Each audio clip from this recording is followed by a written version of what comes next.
দর্শক ভাইদেরকে আমার আন্তরিক ভালোবাসা। আমরা আজকে ভিডিও বানাচ্ছি, মানে মাঠের আমরা যে ধান চাষ করেছি, ধান নিয়ে আমরা একটা ভিডিও বানাচ্ছি। তা আমরা ধরেন গাইস, আমরা 600 টাকা মুনিশ করে আমরা ধান রয়েছি। মানে পোঁতা করে 600 টাকা মুনিশ। এখন বর্তমান ধান আমাদের থোর অবস্থা, সেই জায়গায় এখন আমাদের এমন অবস্থা হয়ে গেছে যে সমস্ত জবা পোকা বলে জবা পোকায় ধান আমাদের সব শেষ করে দিছে। তা আমরা ধরুন গরিব মানুষ, খেটে খাই, চাষ করেছি 10 বিঘি জমিতে। তাহলে এইভাবে যদি পোকাতে আমাদের ধানগুলো খেয়ে নেয়, তাহলে আমরা কোথায় যাব, কি করব? দেখা গেল 1 বিঘি জমিতে 20 মণ ধান হওয়া দরকার, সেই জায়গায় ধান হচ্ছে 10 মণ।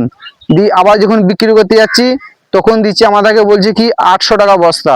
তাহলে গ্যাস আমরা কিভাবে সংসার চালাবো, আর কিভাবে আমরা চলবো? তা এইভাবে যদি জবা পোকা লেগে যায়, আর এইভাবে যদি জবা পোকায় শেষ করে দেয়, আর আমরা যদি ধানের দাম না পাই, তাহলে আমাদের চলবে কি করে? বর্তমান যুগে আমাদের এরকম পরিস্থিতি, আমাদের হাল এরকম হয়ে যাচ্ছে। তা আপনারা একটু আমাদেরকে কমেন্টে আমাদেরকে জানাবেন যে আমাদের কি করা দরকার এবং আমরা কি করব। আমাদের এইটাই হচ্ছে বাস্তব। ভিডিওটা ভালো লাগলে লাইক কমেন্ট শেয়ার করে দিবেন। আপনাদেরকে এই ভিডিওটা যেটা বানিয়ে দেখালাম এটাই সত্য। তারা কমেন্টে আমাদেরকে জানাবেন। আপনাদেরকে ভালো লাগলে লাইক কমেন্ট শেয়ার করবেন। আমাদের ইউটিউবে চ্যানেলের নাম হচ্ছে ঝিগড়া টিভি।